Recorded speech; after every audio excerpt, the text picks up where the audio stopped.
அன்பு தமிழ் நெஞ்சங்களுக்கு மெர்சல் கெலாட்டாவின் அன்பு வணக்கம். வாங்க இன்றைய காணொளி இதோ. எல்லாருக்கும் வணக்கம். கடமையை செய், பலனை எதிர்பார்க்காத. என்னடா நம்ம எதுக்கோ எதிர்பார்த்துட்டு இருந்தோம், இது என்ன ஒரு ஸ்லோகம் சொல்றான்னு பார்க்குறீங்களா? எந்த விஷயத்துக்காக நீங்கள் எதிர்பார்த்துட்டு இருக்கீங்களோ அதுக்கு முன்னாடி ஒரு ஸ்லோகம், ஒரு குட்டி கதை. ஏன்னா இந்த வீடியோ முடியும் போது அந்த ஸ்லோகத்துக்கும் அந்த குட்டி கதைக்கும் ஒரு லிங்க் இருக்குது, சரிங்களா? கடமை செய், பலனை எதிர்பார்க்காத, அதான் அந்த ஸ்லோகம். எனக்கு ரொம்ப பிடிச்சது. என்னடா இது கடமையை செய்ய சொல்கிறாங்க, பலனை எதிர்பார்க்க வேணான்றாங்கல்லன்னு நிறைய பேருக்கு அந்த ஸ்லோகமெல்லாம் ஒரு டவுட் ஒன்று இருக்குது. வேலை பண்ணுறோம், வேலைக்கேற்ற கூலி எதிர்பார்க்கக்கூடாதா? இவ்வளோ கஷ்டப்பட்டு உழைக்கிறோம், சம்பளத்தை எதிர்பார்க்கக்கூடாதா அப்படின்னு. அந்த ஸ்லோகத்தோடைய முழு மீனிங் என்னன்னா ஒரு கதையாக சொல்லிடுறேன். ஒரு பெரிய வீடு, ஒரு மிகப்பெரிய பணக்காரர். அவர் ரூமு மட்டும் க்ளீன் பண்ணுறதுக்கு ரெண்டு ஆட்கள் இருப்பாங்க.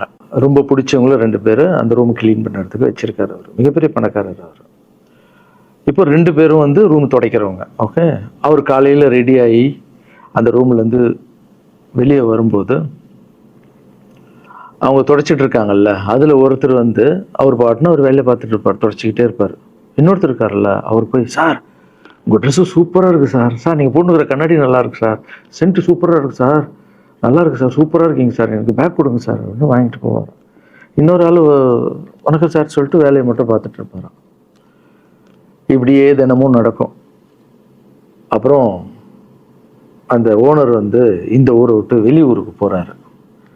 போகும்போது 2 வேலைக்காரங்களும் கூப்பிட்டு ஒருத்தருக்கு 1 மாதம் சம்பளம் எக்ஸ்ட்ரா, யார் கூட பேக்லாம் தூக்கிட்டு போய் எப்போ பார்த்தாலும் நான் சூப்பர்னு சொன்னார்ல, அவருக்கு 1 மாதம் சம்பளம் எக்ஸ்ட்ரா. இன்னொரு ஆளுக்கு ஒரு வீடு வாங்கி கொடுத்து அவரை, நீ என் கூடவே வந்துருங்க, நான் அவர் கூடவே அவரை கூப்பிட்டு போகிறேன். இவன் ஓடி போய் கேட்டானா, சார் என்ன சார் தினமும் நான் தானே சார் உங்கள் பேக் எடுத்துருந்தேன், நான் கொடுத்த வேலையை நீ கரெக்டாக பண்ணல, நீ ஜால்ரா அடிக்கிறதுலையே இருந்த, எனக்கு இது நல்லா இருக்கு அது நல்லா இருக்குன்னு. ஆனால் அவன் வேலையை மட்டும்தான் பார்த்தான். வேலையை கரெக்டாக பார்த்தா பலனு கடவுள் கொடுப்பார், அந்த பலன் தான் இது அப்படின்னு சொன்னார். இப்போ விஷயத்துக்கு வருவோமா? திருச்சி கிழக்கு தொகுதி. இன்னைக்கு நான் என்ன முடிவு சொல்கிறேன் இதுதானே. நான் திருச்சி கிழக்கில் நிற்கணும்னா நான் முதல்ல அரசியலுக்கு வரணும். நான் அரசியலுக்கு வரேனா இல்லையான்றதை சொல்கிறேன். அரசியல் எப்படி என் வாழ்க்கையில் வந்ததுன்னு சொல்கிறேன். உங்களுக்கு நல்லா தெரியும், என் வீட்டில் குழந்தைங்கள வளர்த்துக்கிட்டு நான் பாட்டுன்னு சோஷியல் சர்வீஸ் பண்ணிகிட்டு இருந்தேன். மாற்றுத்திறனாளிக்கு டான்ஸ் சொல்லி கொடுக்குறது, ஓப்பனர் சர்ஜரி பண்ணுறது, பசங்களை படிக்க வைக்கிறது, ஸ்போர்ட்ஸு, எல்லாத்துலேயும் என்னால் முடிஞ்ச வரைக்கும் பண்ணுவேன். என்னால் முடியல மற்றவங்கிட்ட கேட்டு பண்ணிகிட்டு இருந்தேன். இந்த டைமில் தான் ஜல்லிக்கட்டுன்னு வருது. ஒரு சில விஷயம்லாம் ஃபாஸ்ட்டாக சொல்லிடுறேன், உங்களுக்கு தெரிஞ்ச விஷயந்தான். ஜல்லிக்கட்டுன்னு வருது, அதில் நான் போகிறேன், சாப்பாடு போகிறதுக்காக குழந்தைங்களுக்கு போகிறேன். அப்படி நான் அந்த ஜல்லிக்கட்டு நடந்து முடிஞ்ச விஷயம்லாம் உங்களுக்கு தெரியும். அப்புறம் என் மேலே ஒரு தலைவர் விமர்சனம். எதுக்கு தலைவர்னு சொல்லுவாரா? நம்ம அண்ணன் தான், சீமான் அண்ணன் ஒரு விமர்சனம் வைக்கிறாரு. அதுக்கு நான் மறுபடியும் ஒரு ட்வீட் போடுறேன், அவர் ட்வீட் போடுறேன். அப்போ தான் என் வாழ்க்கையில் அரசியல்னு அந்த நுழையுது. நம்ம சாப்பாடு போகிறதுக்கு போகணும், இது என்னடா இவ்வளோ பெருசாக இருக்குது, அந்த ஜல்லிக்கட்டு தான் எனக்கு அரசியலில் உள்ள நுழைஞ்சது, என்னடா இவ்வளோ பெருசாக இருக்குது அப்படின்னு. அப்படியே போச்சு. அதே தலைவர் தான், அதே சீமான் அண்ணன் தான் ரஜினி சார் அரசியலுக்கு வர்ற மாதிரி பேச்சு அடிபட்ட உடனே அவங்க சைட்லேருந்து பேசுகிறாங்க, தலைவரை பற்றி பேசுகிறாங்க. தலைவர் எனக்கு ஒரு குரு, என்னை வாழ வச்ச தெய்வம், ஒரு அப்பா மாதிரி, ஒரு அண்ணன், அப்பா எல்லாமே சொல்லலாம்.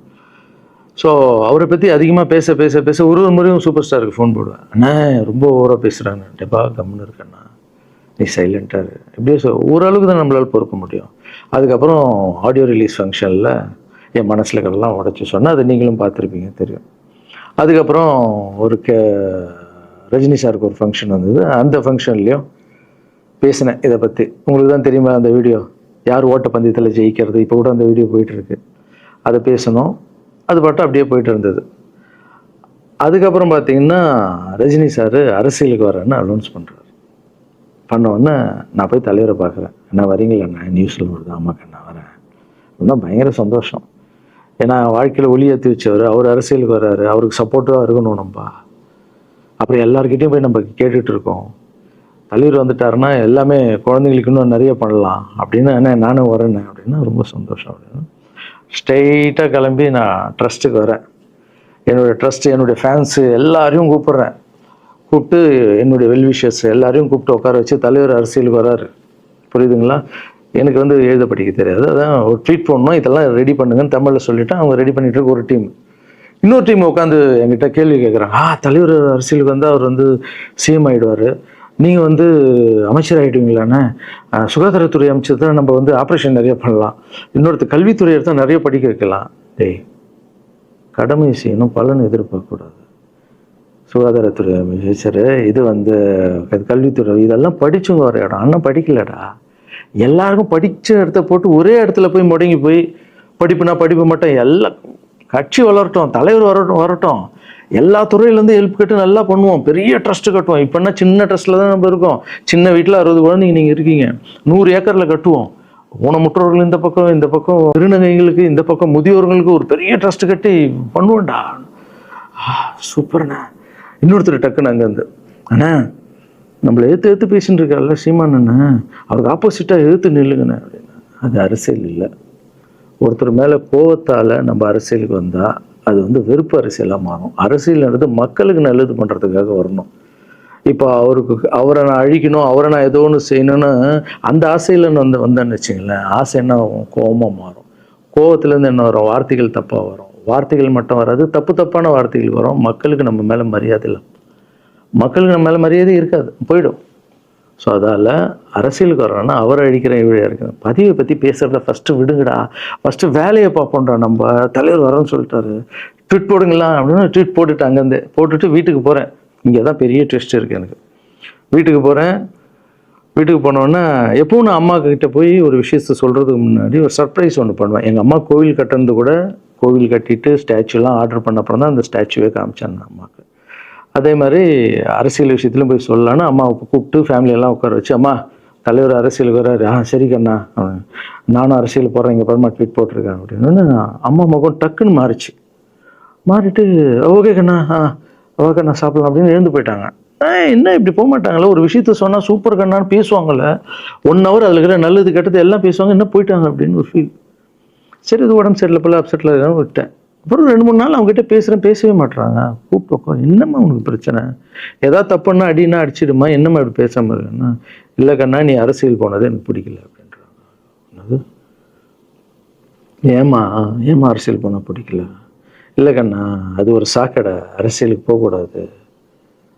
அது வந்து பணம் கொடுக்குறாங்க அரசியலுக்கு, ஊட்டு வாங்குறதுக்கு பணம் கொடுத்து தாங்க நான் ஜெயிக்கிறாங்க. அதுக்கப்புறம் ஜாதி இல்லைன்னுவாங்க, ஜாதி இருக்குது, மதம் இல்லைன்னுவாங்க, மதம் இருக்குது.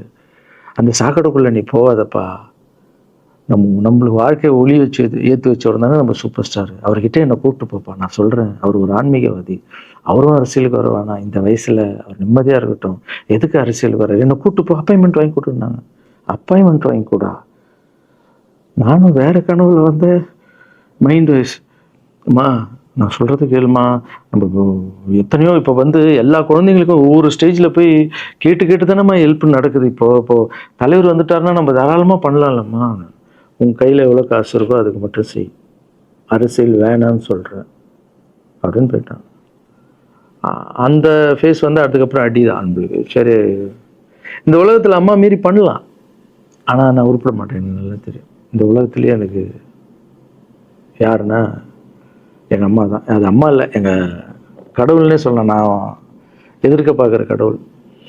சரி, அம்மாவுக்கு சொல்லி புரிய வைக்கலாம். என்னடான்னு தலைவர்கிட்ட போய் எப்படி சொல்கிறது, பசங்கிட்ட ஒரு பயங்கர பில்டப் கொடுத்துட்டோம், அது இதுன்னு எல்லாம் வேற பார்த்துட்டு இருக்காங்க, என்ன பண்ணுறது. அந்த டைமை பார்த்து கொரோனா வருது. ஒரே ஷாக்கு, வெளியே போக முடியாதுன்றாங்க, இல்லைன்னா முடிஞ்சு போச்சு. பிரச்சாரம் பண்ண வெளியே போக முடியாது, தலைவருக்கு உடம்பு சரியில்லாமல் போகுது, ஹைதராபாத் ஷூட்டிங் போகிறாரு, உடம்பு முடியல, அப்படியே எல்லாமே கொலாப்ஸ் ஆகுது. அப்புறம் தலைவர் அலௌன்ஸ் பண்ணுறாரு, நான் அரசியலுக்கு வரல, டாக்டர்ஸ் வந்து போகக்கூடாதுன்னு சொல்லிட்டாங்க, கொரோனா டைமில் நம்ம வந்து பிரச்சாரம் போக முடியாது, அதை காரணம் சொன்னார். இது உங்களுக்கு எல்லாருக்கும் தெரியும். அவ்வளோதான், தலைமையில் கை வச்சுன்னு உட்காந்துட்டோம். நான் ட்ரஸ்ட்டில் இருக்கிற குழந்தைங்க மற்றவங்க எல்லாரும் என்னென்னோ நினச்சி ஒர்க் பண்ணிட்டு இருந்தால எல்லாரும் அப்செட்டில் உட்காந்துருக்கோம். தலைவர் ஒருத்தம் போய் பேசி பார்க்கலாம் அவர்கிட்ட, தலைவர் வர்றாரு, கூப்பிட்றாரு, போகணும். அந்த மாதிரி தலைவரை பார்த்ததில்லை நான். அப்படியே எனக்கு புரிஞ்சுது, அவர் ரொம்ப வலியில் இருக்கார் அப்படின்னு. எவ்வளோ சுறுசுறுப்பானால உடம்பு முடியலைங்கண்ணா. பரவாயில்ல, உங்கள் உடம்பு தானே முக்கியம், என்ன இதெல்லாம் என்னென்ன தூக்கி போடுங்கண்ணா. இல்லைங்கண்ணா, இத்தனை வருஷம் என்னை வாழ வச்சாங்கல்ல, அவங்களுக்கு ஏதாவது ஒன்று பண்ணணும்னு நினச்சேன். இங்கே குத்துது கண்ணா, எனக்கு என்ன பண்ணுறதுன்னு தெரியல, ரொம்ப கஷ்டமாக இருக்குது அப்படின்னு. அண்ணே அதை விடுங்கண்ணே எல்லாம் அப்படின்னு அவர்கிட்ட பேசிட்டு, அவர் வந்து அப்போ நான் முன்னாடி பேசும்போது அவர் சொல்கிறார், நான் கூட பதவிக்கு வரணும்னு ஆசைப்படல, இன்னொரு நல்ல ஆளை படித்த ஆளை அங்கே நிற்க வச்சு பார்ப்போம். யாருன்னே சொல்லுவேன், யாருன்னு கூட சொல்லலை.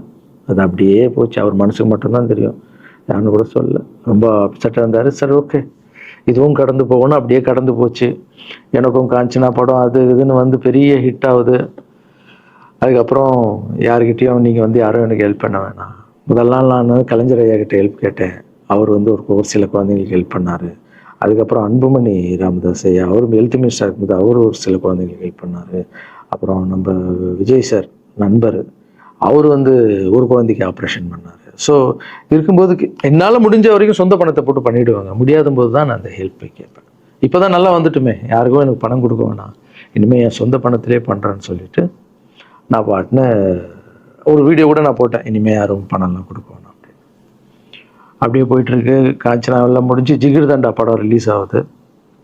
ஜிகிர் தண்டா பார்ட்டி போயிட்டுருக்கு. டைரக்டர் நின்று பேசுகிறேன். நான் டைரக்டர் கிட்ட போகிறேன். டைரக்டர் யார்கிட்ட ஃபோனில் பேசிகிட்டு இருக்காரு. அப்படியே பேசிகிட்டு இருக்கிறவர் டக்குன்னு இந்தப்பா சீமான் நான் பேசுவான்னு கொடுத்துட்டாரு என்கிட்ட. அவருக்கும் தெரியாது நான் பேச போகிறேன். அவர்கிட்ட லாரன்ஸ் பேசுவார், சீமான் ரெண்டு பேரும் சைலண்ட்டு.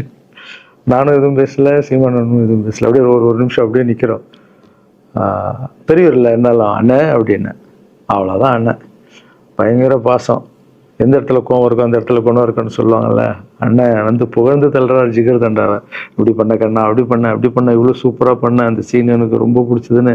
அவருடைய அன்பு தான் தெரியும்ல, எல்லாமே அதிகமாக இருக்கும் அண்ணன்கிட்ட. அண்ணா ரொம்ப சந்தோஷமாக வாழ்த்தினார். அப்புறம் நான் மாற்றம்னு ஒரு அமைப்பு ஆரம்பிச்சிருக்கேன்ல, இந்த விவசாயிகளுக்கு டிராக்டர் கொடுக்கறது, அப்புறம் மாற்றுத்திறனாளிக்கு ஸ்கூட்டி கொடுக்குறது, எல்லாமே அதை பார்த்துட்டு பத்திரிகையாளர் கேட்குறாங்க அவர்கிட்ட, ரகுவலரன் சார் மாற்றம்னு அமைச்சிருக்காருன்னா, நல்ல விஷயம் தம்பி, நல்லா பண்ணிட்டோம், நல்லா இருக்கட்டும் அப்படின்னு வாழ்த்தினார். ஸோ ஒரு பெரிய பிரச்சனைக்கு கடவுளே அதை அப்படியே சால்வ் பண்ணி வச்ச மாதிரி ஆயிடுச்சு. அப்படியே போச்சு. ஆனால் நீங்கள் நல்லா இருக்கணும், எங்கே இருந்தாலும் நல்லா இருப்பீங்க. எப்போல்லாம் ட்ரஸ்ட்டுக்கு போகும்போது பசங்கள்லாம் கேட்பாங்க, அந்த 100 ஏக்கர் ட்ரஸ்ட்டு குழந்தைங்க, சரி ஓகேடா. அப்படி பார்த்தீங்கன்னா நண்பர் விஜய் சார் கிட்ட பேசிகிட்டு இருக்கும்போது, நான் வர அரசியலுக்குன்றாரு. நிஜமா நண்பா அப்படின்னு, எஸ் அப்படின்னு. மறுபடியும் போய் ட்ரஸ்ட்டில் உட்காந்து டேய் நண்பர் வராரு. ஏன்னா சூப்பர் ஸ்டார் எனக்கு எவ்வளோ க்ளோஸோ, நண்பர் கூட அவ்வளோ க்ளோஸ் தான் எனக்கு. ஏன்னா மேகமாய் வந்து போகிறேன்ற சாங்லேருந்து நான் அவருக்கு டான்ஸ் மாஸ்டராக பண்ண ஆரம்பித்தேன். அதுக்கப்புறம் நிறைய சாங் பண்ணேன், சரக்கு வச்சுருக்கேன். அப்போ உங்களுக்கு தெரியும், அந்த தாம் தக்க தீம் தக்க அவருக்கு மட்டும் நான் ஸ்பெஷலாக பண்ணி கொடுத்துட்டு போவேன். தமிழ் வேறு யாருக்கும் பண்ண மாட்டேன். அவர் கூப்பிட்டா வருவேன், தலைவர் கூப்பிட்டா வருவேன், சாங் பண்ணிட்டு போவேன். அவர் வரணும் போது எஸ், ஏன்னா அவர் ஒரு முடிவு எடுக்க மாட்டார், எடுத்தாருன்னா அவர் நல்ல உழைப்பார், நல்ல உழைப்பாளி, பண்ணுவார் அப்படின்னு நினச்சி மறுபடியும் போய் ட்ரஸ்ட் ஆளுங்கெல்லாம் பேசுறதுக்கு முன்னாடி, ஐயோ அம்மா இருக்காங்களே பிடிக்காத, ஃபஸ்ட்டு அங்கே கரெக்ட் பண்ணணும்ல. அங்கே போனேன். அம்மா நண்பர் அரசியலுக்கு வராருப்பா, என்னம்மா அப்போ தான் ஓகே, இப்போ எல்லாம் மாறி இருக்கு, போகலாமா, நீ ஃபஸ்ட்டு அவர்கிட்ட ஒரு அப்பாயின்மெண்ட் வாங்க, நான் உன்னை கூப்பிட்டு போகிறேன் அப்படின்னா. கூப்பிட்டு போய் இந்தப்பா என் பிள்ளைய ஒப்படைக்கிறேன் பார்த்துக்கப்பான்னு சொல்லுன்னு பார்த்தா, என்னம்மா பேச போகிறான்னு கேட்டேன். நீ அரசியலுக்கு வராத தம்பி, இது ஒரு சாக்கடை, நீ அரசியலுக்கு வராத, நீ ரொம்ப சைலண்டான ஆள், உனக்கு இதெல்லாம் செட் ஆகாது, பணம் கொடுத்தா தான் ஜெயிக்க முடியும், ஜாதி இருக்குது, மதம் இருக்குது, இதெல்லாம் தாண்டி வருது கஷ்டம், நான் அவர்கிட்ட சொல்கிறேன்ப்பா அப்படின்னு. நான் அப்படியே அம்மா புரிஞ்சுக்குமாண்ணா, டேய் மீன் குழம்பு வச்சுருக்கேன் சாப்பிட்றேன், அதே மீன் குழம்பு. ஓகே நான் நினச்சிட்டேன் நம்ம ஜாதகத்தில் இல்லை போல், சரி விட்டுடலாம், சரி இப்போ விட்டுருவோம், ஒரு 2-3 நாளைக்கு அப்புறம் மறுபடியும் பேசுவோம் அப்படின்னு மறுபடியும் பேசுகிறேன். அதே மறுப்பு தான். நானும் நண்பர்கிட்ட பேசுகிறேன், அம்மா இப்படி சொல்கிறாங்க நண்பா, அது அவங்களுக்கு தெரியல, அவர் நிறைய பேச மாட்டார், வயசானவங்க இல்லை, தெரியல, வந்தப்புறம் புரியும், ஒரே வார்த்தை தான். அதுக்கப்புறம் ஃபோனில் கூட்டணி கட்சியெல்லாம் வராது போது, நண்பா என்னடா யாரும் கூட்டணி கட்சி வரல நண்பா, இது அது நான் எனக்கு ஒருத்தரை பிடிச்சிட்டாங்கன்னா மனசில் பட்டதை எல்லாமே சொல்லிகிட்டு இருப்பேன். அது நல்லதோ கெட்டதோ, என் பழக்கம் அப்படி தான், பிடிக்கலாம் தூரம் ஒதுங்கிடுவேன். அப்படியே போகுது. எலெக்ஷன் வருது, அனௌன்ஸ் பண்ணுறாங்க, எலெக்ஷனில் நண்பர் நிற்கிறாரு. ரிசல்ட் அன்றைக்கி டோட்டலாக மாறுது எல்லாமே, அப்படியே தலைகீழாக ஆகுது, புரட்டி போடுறாரு சரித்திரத்தை. வேறம்மா முதல்ல தெரிந்து எங்கள் அம்மாவை தான். எனக்கு ரொம்ப ஆசையாயிடுச்சுன்னா எங்கள் அம்மா மேலே, அம்மா பேர் கண்மணி, கண்மணி அப்படின்னு தான் கூப்பிட்டு போவேன். எங்கன்னு கூப்பிட்டு போனால் அம்மா கொண்டு, என்னடா இவ்வளோ உஷாராக வர, என்ன விஷயம், இங்கே உங்ககிட்ட தான் பேசணும்.